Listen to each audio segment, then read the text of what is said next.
खंडवा में कांग्रेस कार्यकर्ताओं ने प्रधानमंत्री नरेंद्र मोदी के उस बयान का विरोध करते हुए प्रदर्शन किया जिसमें लोगों से 1 साल तक सोना नहीं खरीदने की अपील की गई थी। प्रदर्शनकारियों ने इसे सुनार समाज और सोना उद्योग से जुड़े लाखों लोगों की रोजी रोटी पर हमला बताया। प्रदर्शन के दौरान कांग्रेस कार्यकर्ता गोबर के कंडों और प्याज की माला पहनकर पहुंचे और सराफा व्यापारियों से चर्चा की। कांग्रेस नेताओं ने कहा कि सोना उद्योग देश का बड़ा कॉटेज इंडस्ट्री सेक्टर है और इससे करोड़ों कारीगर जुड़े हुए हैं। ऐसे में 1 साल तक सोना नहीं खरीदने की अपील से सुनार समाज को भारी आर्थिक नुकसान होगा। प्रदर्शनकारियों ने सरकार की आर्थिक नीतियों पर भी सवाल उठाए। देश के प्रधानमंत्री जी ने कल एक सभा में आह्वान किया कि इस देश की जनता को राष्ट्रभक्ति ललकार रही है और 1 साल तक आपको विदेश यात्रा नहीं करना चाहिए, कोई सोना नहीं खरीदना चाहिए। आज हम उनकी बातों को मानते हुए सराफा बाजार में निकले और हमने जब लोगों से बात की तो एक बात बहुत स्पष्ट रूप से निकल कर आई कि अपनी आर्थिक नाकामियों को छुपाने के लिए राष्ट्रभक्ति की आड़ में इस देश की आम जनता को देशभक्ति ललकार रही शब्द से भावनात्मक खिलवाड़ करते हुए मोदी जी ने इस देश के उन छोटे कामगारों को जो हाथ से सोने का काम करते हैं, कढ़ाई का काम करते हैं, उन कारीगरों की आजीविका पे कहीं ना कहीं लात मारने का काम किया है। यदि साल भर कोई व्यक्ति सोना नहीं खरीदेगा तो ये जो छोटे व्यापारी हैं हमारे सराफा के बाजार में ताले लग जाएंगे और लोग चने खाने को मजबूर हो जाएंगे। एक इको फ्रेंडली हार कांग्रेस पार्टी ने आज लॉन्च किया जिसको हमारे नेता प्रतिपक्ष पहनकर आए हुए हैं। गाय माता के गोबर से हार बनता है और मैं भारतीय जनता पार्टी के लोगों से आह्वान करती हूँ कि आइए और इस तरीके के इको फ्रेंडली हार खरीदे, क्योंकि आपके प्रधानमंत्री ने इस देश की बहू बेटियों को अब ये सोना खरीदने के लिए तो मना कर दिया। किसी के घर में बेटी या बच्चे पैदा होंगे तो शगन के रूप में हम सोना नहीं खरीद पाएंगे, किसी के बेटियों के हाथ पीले होंगे तो हम शगुन के रूप में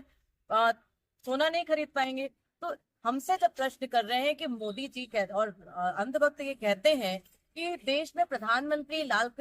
बहादुर शास्त्री थे, उन्होंने और इंदिरा जी ने भी आह्वान किया था कि सोना दान दो, लेकिन लाल बहादुर शास्त्री ने जब अमेरिका ने इस देश को गेहूं देना बंद कर दिया था, मना कर दिया था, तो उन्होंने पहले 1 दिन का उपवास खुद रखा, उसके बाद जनता से आह्वान किया था। देश की प्रधानमंत्री इंदिरा गांधी जी ने पहले अपने गहने इस देश की सेना के लिए दान दिए थे, उसके बाद लोगों के लिए आह्वान किया था। लेकिन देश के प्रधानमंत्री मंच से आह्वान करते हैं, फिर हजारों गाड़ियों का काफिला लेके रोड शो करने निकल जाते हैं और यहाँ पर बात कर रहे हैं कि पेट्रोल का उपयोग कम करिए, विदेश यात्राएं कम करिए। नगर निगम के नेता प्रतिपक्ष मुल्लू जी के नेतृत्व में जितने भी सांसद, विधायक और अधिकारी खंडवा में हैं, कल से कांग्रेस पार्टी उनकी गाड़ियों की चाबी के ताले लेकर अपने पास रख लेगी, क्योंकि देश के प्रधानमंत्री ने कहा है पेट्रोल का उपयोग कम कीजिए और साइकिलों से आप घूमिए। आज हम लोग ये चने लेकर, इको फ्रेंडली गहने लेकर सराफा मार्केट में आए तो अपनी गलत नीति, जो विदेश नीति है वो गलत की आपकी। देश में जब चुनाव चल रहा था, जब सब चंगा सी, चुनाव होते ही आर्थिक पंगा सी और देश संकट में आ गया। आप संकट की दुहाई देकर अपने काले कारनामों को छुपाने का प्रधानमंत्री, जो देश के प्रधानमंत्री, उन्होंने भारत की जनता से आह्वान करा कि 1 साल तक सोना न खरीदे। तो आप देखिए कि सोना एक तो पहले इतना महंगा हो चुका है और उस पर मोदी जी ने कुछ करा नहीं और उल्टा